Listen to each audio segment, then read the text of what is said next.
Lee went out to the cow stable to play, and we have those individual dividers in the feed trough. There's a chain, your feet goes up and hook them so we can clean it out. Well, he went out there to play, and the next thing the mom says, I think Lee's out in the cow stable crying. Go out and check it. So I went out, poor guy, there he was, hanging with that chain inside. You know, he still got that dimple somewhere. Yeah, still there. Still there. So I just picked him up and unhooked him and took him in and cleaned his mouth out. He was bleeding. Anyhow, tried to comfort him a little bit. Finally, he's all right. Oh, see, Mel said that one about the basketball. Oh, yeah. Lee was supposed to go out and start choring. This is what I was told.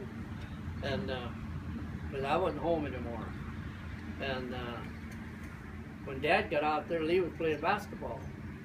Dad come up there, and of course the doors were open, and he just gave that ball a big kick and kicked it out in the yard. I had to go chase it. So we had to go do chores. Yeah, I was late, 5 o'clock.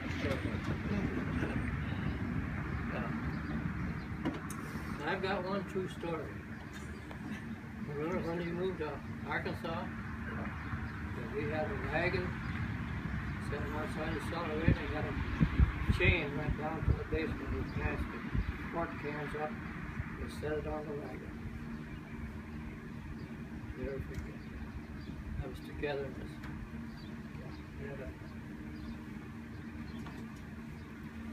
Some of us in-laws never had a chance to meet your parents. Tell us what they were like. What are your memories of your parents? Well, we was in church one time, the Slomadans. Rudy Kaufman was preaching. And he used to give a story of a family that had a child who wouldn't sleep. So the parents got up and prayed for this child, put it back to bed, and it slept. From that day on, my father had prayer book, of course, and read the prayers in the evening before we go to bed. And that's when that started. I appreciate, I don't want to say anything negative about my father. I have negative things too myself. But when we moved away, we were lowered just before we left. He was there in the dining room. He just cried like a child. He couldn't stand it. Relief. And the things that I see, the Christian growth, when he'd come back to visit and be there for breakfast, he'd have the not behind it. It's daily bread. He always wanted me to read that. That was all encouraging in his life. It seems to me that he was a little bit ignorant of the scriptures. But after they left the Amish church and went to Fairhaven, I could see that it's different than it used to be. Now, I can read German about as good as I ever did, but it's never very good. But somehow, he got grips of because there was a transition period in that time. He preached German. When I was baptized at the Grinder Conservative Church in 1948, there was still one of the ministers that sometimes would preach German, some mixed in. In fact, my great uncle was one of them. Well, the bishop did too, the same age. But the transition period from German to English took place in the 40s in that group. If you can't understand the German when you want to read it, one of my nephews talking to Anita. And he asked her if it'd be all right if he would read English. Well, yeah, go ahead. Read it so you can, if you understand what you're reading. Be like Philip and the eunuch. Understand what thou readest. How can I unless somebody guides me? So it's encouraging to us or anyone older. The child doesn't understand. Why can't you see that? No, you have to use a little, whatever you call it, some self-control and sympathy to try to explain it to children. Yeah, there was that here a couple of weeks ago. I was at the doctor's office and visiting with a man. He happened to see my hand. He picked up his hand. He had the short finger. So that happened when I was 2 years old. This is what they tell me. An old instance cutter. How many of you here know what an old instance cutter is? A psilocybin.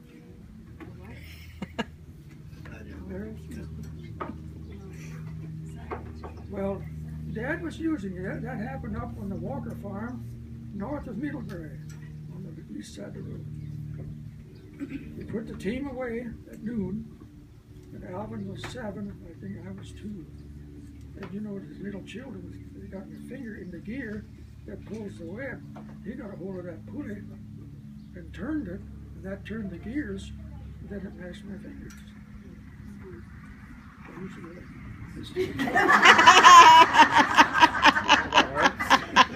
That's why that's hard.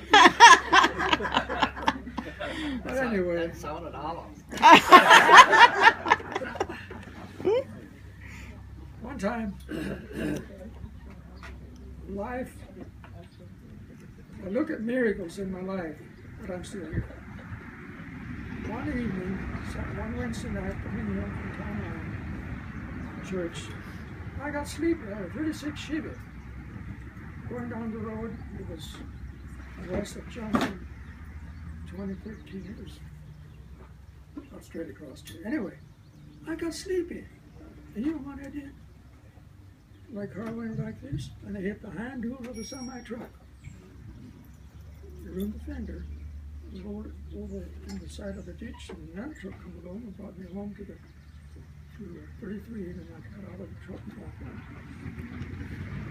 That deer, I could have hit it.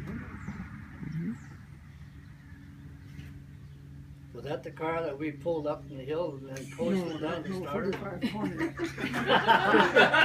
Yeah, I want to hear about that one. Tell it again. Well, he had a car, and it wouldn't start for him. So we hooked the horse onto it, pulled it up, way back, up on top of the hill, unhitched the horse, and let her coast downhill, because we had a hill back there. And tried to start it, and it wouldn't start. We did that, I don't know how many times, and quite often. And then finally he talked to a mechanic, Harley Kaufman, I think it was. And he said, well, have you put gas in it? So you put gas in it, then it started. I was a young senior. I remember every Sunday morning over here on 33 at the home plate, we have a cinder driveway, and John and Elmer would go out there and play pitch and catch. And Dad would get so upset. I don't remember which one was pitching. I think it was John, and Elmer was catching. But he'd dig a hole in the cinder in the driveway. They wouldn't cover it up, and that would upset Dad. He was not very happy with that. But, every Sunday morning they were playing pitch and catch out there. Before you go to church. Yeah. That's why John was able to pitch so good. Yeah. I saw one of Lee when he lived back on the other farm. He was on 2. We were back in the field plowing, and then he came back there all bundled up in the spring of the year. So I pick him up, put him on my lap, lay a couple of rounds around, and he'd fall asleep. And I'd take him and lay him out into the fence row. It's a wonder we didn't hit a rock. You know? Yeah. What's the story of Grandma and the runaway buggy? Oh, that's, Elmer's not here. it was Tony. She had Tony. Yeah. You know, Mom went to Grandma. Elmer went with her. Elmer was supposed to go to the ice house, which is about a quarter of a mile south of you know, Grandma. And so, as he got his ice, put it on the buggy, he was going to untie old Tony. He was a runaway anyhow.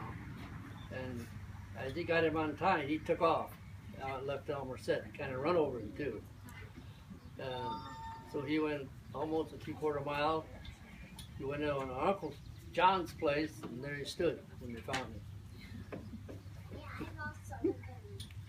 I thought there was another one with Dad in the buggy yeah. that got away. That was Jonah. His brother-in-law was with him. Old Tony was in a single buggy. Came in from the north. He couldn't stop him. He ran him right into broadside barn. Right in the door. Why did he always have such wild horses? When he was a colt, he ran around out in the barnyard and slipped and mashed one of his hips, and he always went like this. And if you hitch him to the jogger stick, plowing, I always thought it made him tough. I'm tough.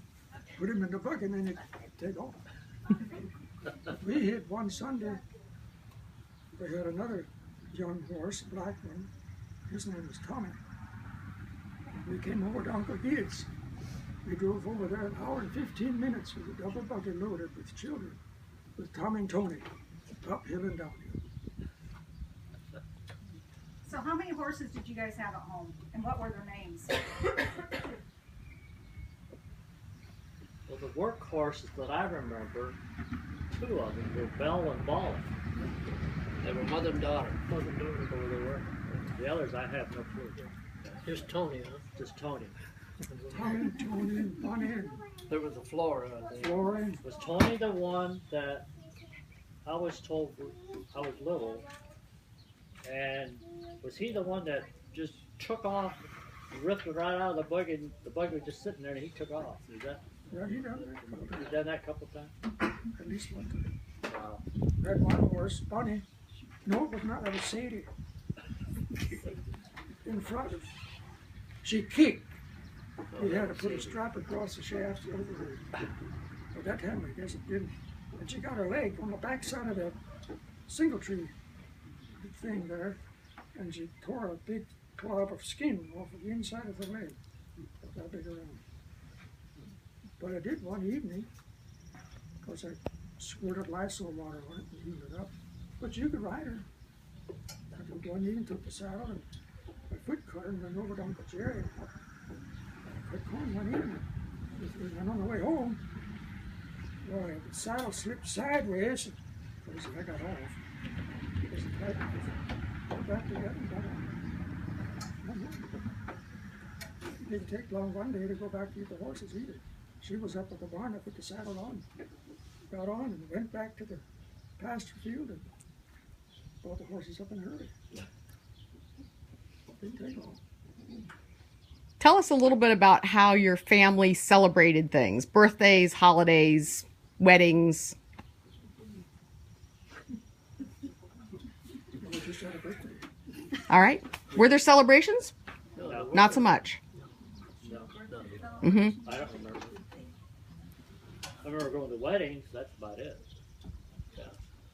One Christmas morning, we got Christmas presents, and we got a pair of earmuffs. That was it. So what would you usually get as a Christmas present? What would be a typical Christmas present? Nothing. Nothing. All right. Special dinner? No. No. Okay. I got a little steel dump truck one time for some reason. Oh, do you know what? But it might be they liked you better than the rest of the boys. That reminds me. Growing up with toys, I got one tractor, brand new, rubber back then, rubber toys. And you guys always managed to play with them, but you broke the head off. I just despise that. I had a beautiful little red tractor, I remember, tricycle, rubber tires on it, but somebody had to manage to take the head off. You know, that reminds me too that for some reason you couldn't keep a head on a guy on a rubber tractor. I managed to break off. Broke it off. Who broke the head off? I don't know. One of them. You blame that on one of the brothers that isn't here. One tractor that gave me, and I was proud of that little thing, but It's somebody broke the head off. I probably don't the know one who that's did. not talking. Huh? Probably the one that's not talking. Bill, was it you? Bill was long gone when that happened. Milo, why don't you tell him about playing in the manure spreader? I don't remember that. You guys can help him fill in, can't you? You do remember enough to tell the story. You said it. Little kids are, we always on a wagon or nurse spreader or something. Well, somebody spooked the horses, and guess what happened? I went round and round them. I don't know, I don't remember that. All I know is hearsay. But he got a scar on the head for it. Well, when I came home that one evening, I was working out. And when I came home, Milo was laying on the couch. His head was all wrapped up in wrappings, and he had 2 holes for his nose. That was it. Oh my goodness. He wrapped his eyes too? Huh? Had the eyes wrapped too? Yeah, his eyes, the wrapping Oh my was, gracious. it was, everything was solid except the nostril. That was all. Oh my goodness. Mouth too. I don't remember that. But I looked at him and turned around and walked out. Don't blame me. Kind of scary, did he? Yeah. Did you guys have to help in the kitchen? Yeah. Oh, Morning, noon, and night. In groups of 3, right? And clean the house? We washed Yes, dishes, They had to make their own cleaned the beds. house. Wash Dust. off ceilings. I done something bad that time. Grandma always had a little treat for me when I got done all dusting the whole house. After she got done baking a pie, there was crust left over. I think somebody bought something yesterday that reminded me of that. What was it, half pie or something? Fried pies. Like a half moon pie. Yeah. Yeah, that was my treat. Boy, did I clean house quick as like. Well, John and Elmer and I, we were, the 3 of us would take turns washing dishes. I would wash 1 week. Next week, John would wash. Then Elmer would wash for a week. The rest of us would wipe them. Then we'd take our turns again. Same round. Every 3 weeks I had to wash the dishes. How long did that go? Because there were other boys in the family. Did you ever outgrow that? Did you ever outgrow that was passed on to the younger ones? Well, Lee never got out of the house. Because there was nobody after him. Well, He had when to we got stay so in old, then we got to go out and do chores. Uh-huh. that The was, next one stepped in. that was down to Milo and I and Lee. Yeah. Well, Lee, back at the farm on Yeah. 43, Yeah. you know, Lee wasn't big enough to wash Yeah. dishes. But over here, I said, well, why can't I go out and drive the tractor? Mom needs help. So Milo and Leroy were out farming, and I had to stay in the house, help clean it up and wash and whatever. When we lived back on the other farm, I think I was maybe 13, 14 or something like that. Of course, the younger ones washed dishes. I had the privilege of working in the dough. Mom baked bread. Oh. I'd rather do that anyway. But we had a big metal bowl about this big around, had a kind of round bottom. But the fingers get all messy up. But finally everything was worked in and set it behind the stove for next morning to raise. Next morning to bake bread. So what's the favorite thing that your mom made that you liked the most? Favorite food? Pie. Is that what she was known for? I love pie. Ah. I think we all do. Still do. And I had a hired girl one time when, I don't know, Milo was born or maybe Leroy, I don't know. But anyway, she wanted to make a rhubarb pie.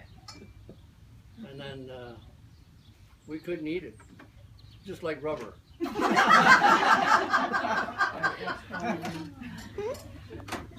remember evenings, especially evenings, after done supper, Mom put whatever was left over, she'd put away. There was Mom and Lee and I to turn the table, and I'm not sure who was turned to wash. But anyways, you know how boys, we get to squabbling and fussing, and pretty soon we heard a voice. Hoover, bra dir Hilfe. Boys, you need help. No. Remember that one hired girl we had one time? He couldn't bake with nothing. She made some biscuits. And her dad got to him and he took it and threw it right up against the wall. And it never broke. I think that was the same lady that tried to make pie. So did you ever go to your other family, like to the Bontrager side or the Mast side? I mean, I don't know a whole lot about the Mast side like we do the Bontragers, but did you ever go there as family? Yeah. To meet your cousins or your aunts and uncles? We used to go back to Jerry Yoder's, which would be the Mast side. Right. Mast side, we got together more than the Bontrager side. I know more of my cousins in that area than I do on the Bontrager. That was later. They tried to get together, but the connection was not there. Me growing up, I don't know about these guys, but for me, I knew, like, go back to Jerry Yoder's, that whole family. I remember those boys. Probably once a month we go over there because, I mean, they had a pony that I just loved to ride. He didn't want to go away, but boy, when you turn around and go back home, he would go flying, and there was no saddle, so I had to hang on for dear life so I wouldn't fly off when he turned the corner. You got any ballparking stories? Yeah. You guys ever play together? Had enough for a team. Did you? Yeah, we did. That one game we called it Longtown, I think it was. Yeah. That batter's base, and then the base over here, from out in the middle, and then one way out. We used a sponge ball for that. If you hit that, if you could make it to the far end, you'd run way out. If not, you'd have to be over here. And you wouldn't stop in the middle, but you try to go all the way, and then on the way home, or you could stop in the middle and come back. And if they catch the sponge ball, because you'll be out. If they get it, they could throw it and hit you, or sometimes you play cross out. The ball goes in front of you. Okay, one Sunday afternoon, we were playing that. I was going out or in, and John was going the opposite direction. We collided. And I had hurt my collarbone, my one shoulder, with my right shoulder, yeah. And so I couldn't play anymore. And that finally healed up. I had a lump on it. I think a year later, we were doing that one Sunday afternoon at a holidays after church. Dan and I run into each other, and same thing. And then it really hurt. So they took me to the doctor. Well, he squeezed around up here, you know. It really hurt. He said, "Well, you had it broken at one time." It was Doc Peters. We'd go to Uncle Mo's, back up between the buildings up there, and play softball. And that's where we learned to play sippy. You take a hole in the ground, you get a 6-inch, take a broomstick, make a 6-inch broomstick, and a 3-foot broomstick. You dig a hole, and you put that stick across the hole, and you go back here with this stick, and zip! See how far you can go out with the stick, and if they can catch it when you're out. If not, then you lay a stick across the hole, and then throw it in to try to hit that stick. If they hit the stick, you're out. And if you, when you bring it in, don't hit it, then you pick it up, and if you can hit it up twice and throw it out, then hit it out, it'd be 3 hits. and they had to guess the distance. And you could measure the distance with the diddle stick. So you take the long stick and measure it out. If they doubted, well, of course. That was one, I tried to get the school children at home one time to do that. It was very silly. It didn't go over too well. One thing I remember about, I think Gideon Bontrager was there at the gathering. Here's somebody was playing knockout. That ball came out there and there's a whole bunch of boys out there trying to get it. He was in the back and he came up there and he pushed them all forward and then caught the ball. That was him. So what other games did you guys do while you were younger?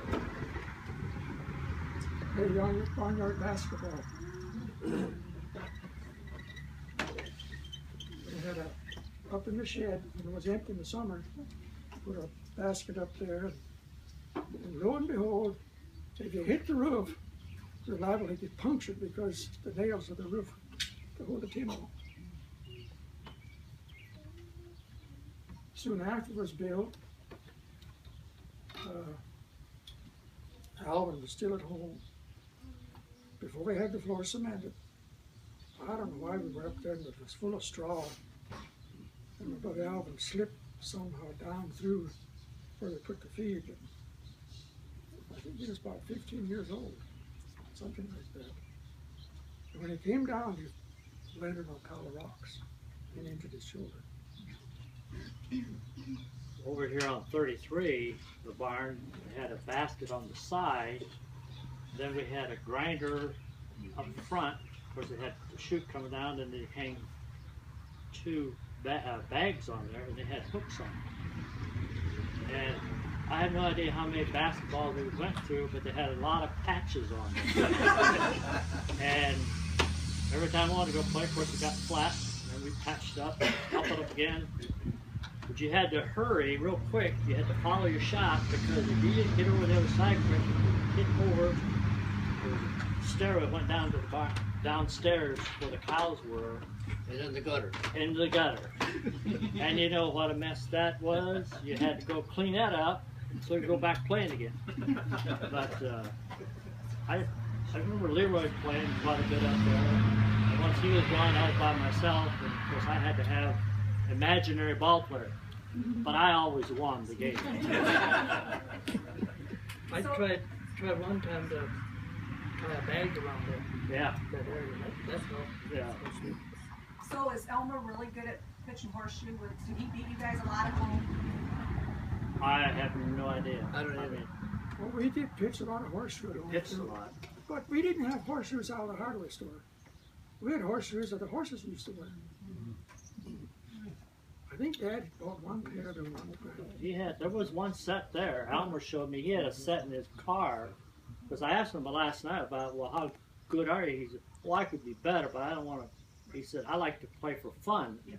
Some guys take it too serious. Yes. Well, he showed me the horseshoe he had. He said, well, these are number 2, what I brought yesterday. The others are number 1, which were shaped up and had that little hook on it. And then, because that would hit the stake, if you got close to it, grab it and hold it.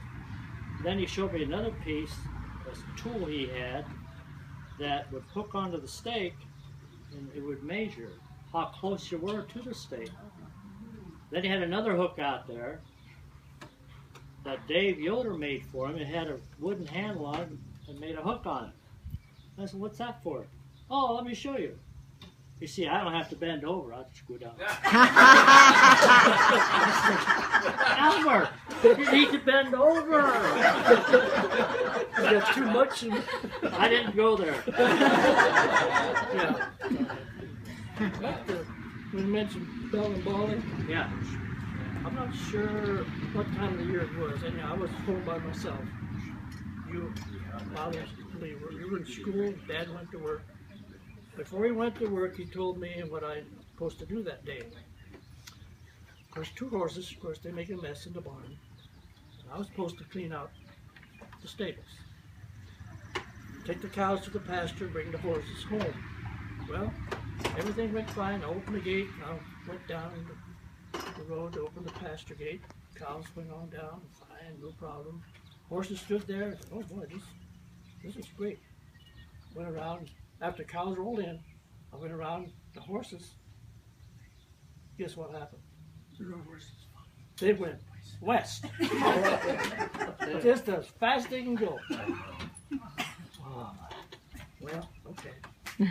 So I went down after them. They came back. I was almost, not quite, went around trying to get them through. They took east, southeast. Okay, you can just go. I closed the gate and I went home. I went to the wood pile, found me 6x6, anyhow, something to make a short tongue for the spreader.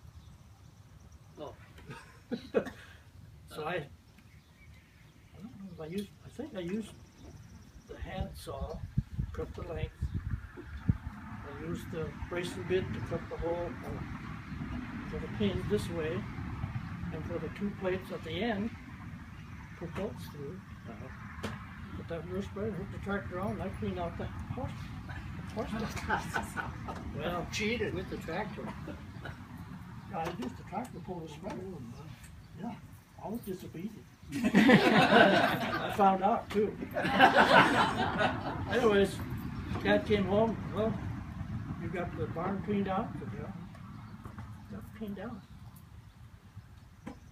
Well, I didn't realize he was up in the shed already. Uh-oh. And he said, what was the idea of making that short tongue? I said, well, I got angry. Yeah, I was angry. Says the horses didn't cooperate. They went west, they went southeast. They didn't come home. They didn't want to come home. So I said, hey, I'm going to do something different. Well, okay. That was it. We had a short tongue on the nurse spreader. And a short time nurse spreader, and we hardly ever used the horses on the spreader again. He learned a lesson. Use the horses. I was wondering why you had the two horses. Well, he needed the two horses to plant corn and to haul manure. Their own manure. I think he didn't want to part the horses. Yeah, he didn't want to have the horses. Well, yeah. Our neighbor. I thought that as you make a change from where he was to a different church where you're allowed to use tractors. So I just kind of assumed this is something he didn't want to give up because he's afraid what probably his relatives might say. So he thought, well, if he hang on some horses, there's some continuity there, but I don't know. That's just my interpretation. You remember Grandpa Bontrager?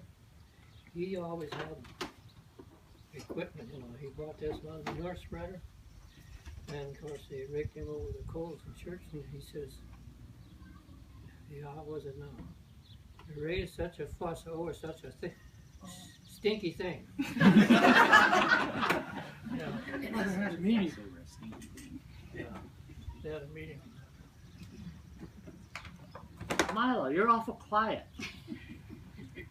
You don't have anything? I don't remember my childhood. I really don't. Except for the accent. Well, our Grandpa Bontrager, I was told that Grandpa Bontrager and Edmund A's grandpa Schrock, they just lived up the road maybe a quarter of a mile apart. They did things together. And Grandpa Bontrager was a very intelligent person. He taught school, he clerked sales, and whatever. He was a businessman, I'm told, whatever he got in genealogy. But him and John Schrock could share things together. And John was a very intelligent man too. So, I know, remember yet, none of my grandparents had a grandfather clock. And we bought that at a sale just down the road from them, and the auction, and Grandpa was the clerk. So he went over and put his foot on the auctioneer's toe is now, as long as I got my foot here, I'm bidding. He bought the clock. I think that's in the book too. It was Fingerspile. That was the name of the people that had the sale. Well, when I was selling the stuff from our good dishes, you know, one of the boys said, my foot's on your foot, I'm on. And of course, then there was a sister-in-law named Anna. She went, well, who's been? If you want, you bid too. That was Anna.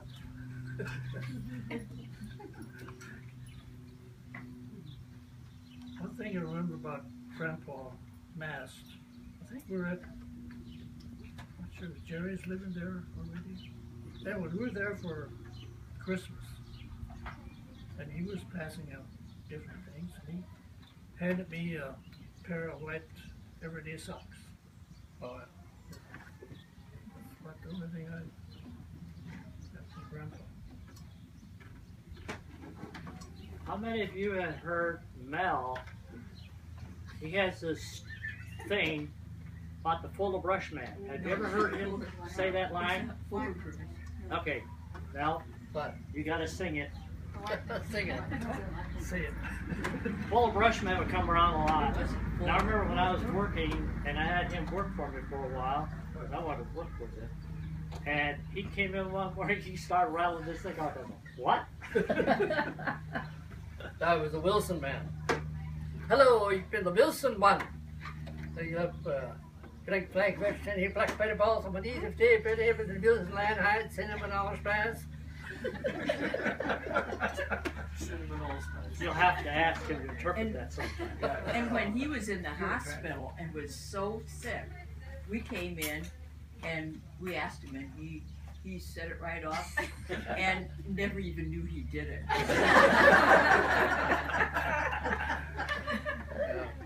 Knew every word.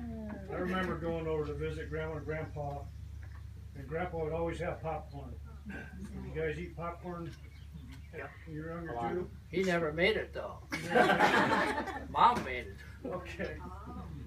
Well, the reason she made it, because she used the iron kettle.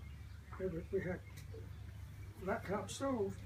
We used corn cobs for heat. Anyway, you take one of the plates out, and that pot would sit down inside. Yeah, the time he came over, Yeah. they wouldn't have had that. They'd had a gas stove. Shed Oh, that was around back black, yonder. black popper. And how were you able to keep the popcorn long enough before all of you would eat it up faster than it was popped?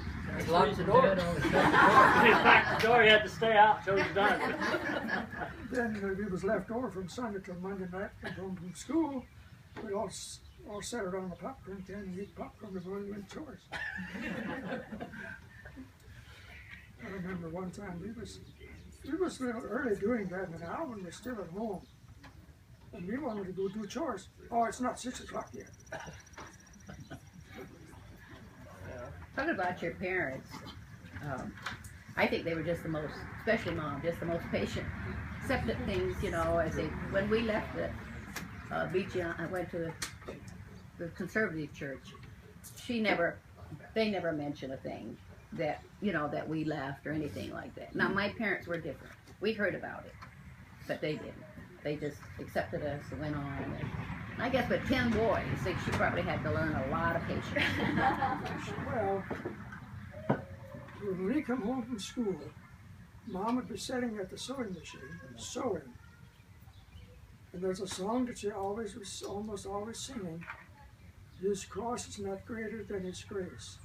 I can see that. The responsibility she had.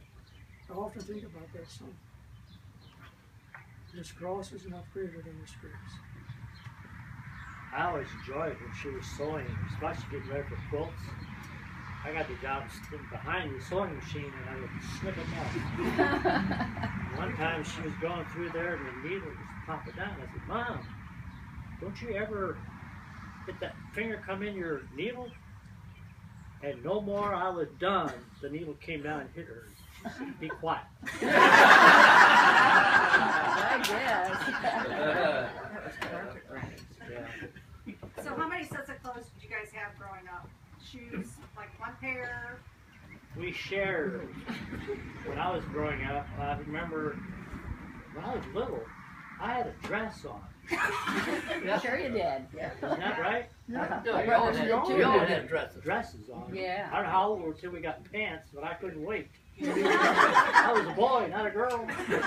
Until we were trained, I guess. Until you Yeah. were trained. Well, I don't know which one of the boys it was. He came home from church. Yeah, Leroy. Put pants on him. Yeah. Let Leroy tell that story. Go ahead, yeah. Well, I thought the dress was cooler than shirt and pants. Definitely. So we come home, I took off from the house, into the closet. Dose him on a rook. Here's my dress.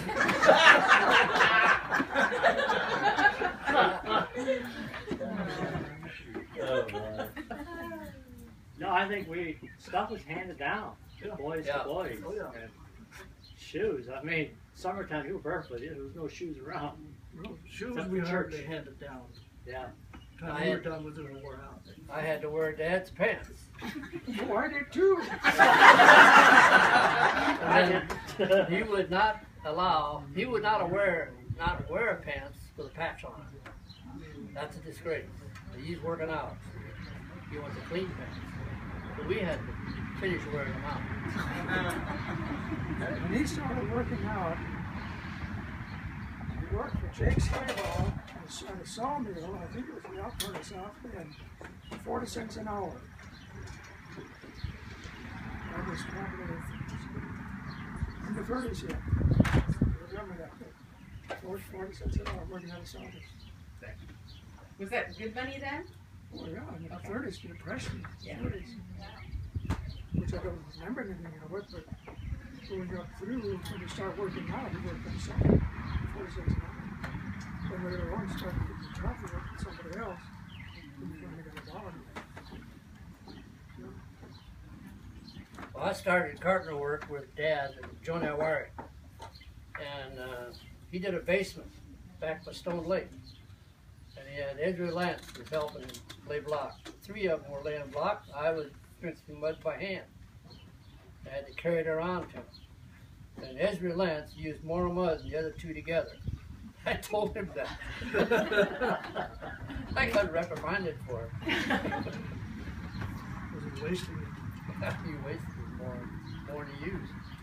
I think that's the time that we went to my kitchen, worked in the peppermill, the new flooring. We put down a 3x6 tongue roof, and these beams were pretty far apart. Then we put another 2x6 on top of that, across it. Now they put them up. So what was it like when you started bringing girls home, courting, dating, whatever? What'd your parents have to say about that? What'd your brothers have to say about that? Esther's laughing. Maybe we should have Esther tell the story. I have no idea. I remember one Yeah, she always time when I welcomed me. had my first date. I came home on Sunday morning. They had dried apple slices in my cereal dish. Dried apples. Was Dried that apples. was that a story or something? That's Dried apples. Schnitzel, I guess. What treats? Eberschnitzel. What was the meaning of that? I don't know. No idea. Just a traditional. Yeah. I have just one comment to make, and I know that when Russell was speaking this morning, he had no idea that I had put this on Facebook, but yesterday I had posted a picture of all the uncles and all the cousins up there, and this is what I had said about the uncles, and it's so true.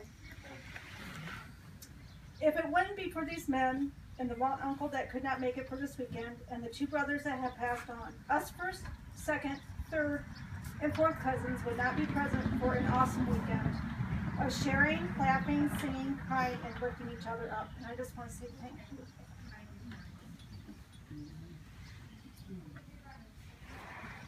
I always look forward to when a lot of my older brothers are around because they always have things to say when they were growing up and funny stuff. I have heard more every year. I just look forward to hearing them talk.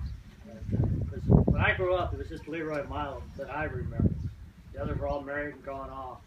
So it's always kind of a, you hear things, like I said, I scratch my head and sometimes they were pretty ornery. Well, Lee calls me just about twice a week. Constantly. How I'm doing. Ask how I'm doing. Thank you. You're welcome. One time I was hurrying back in the field,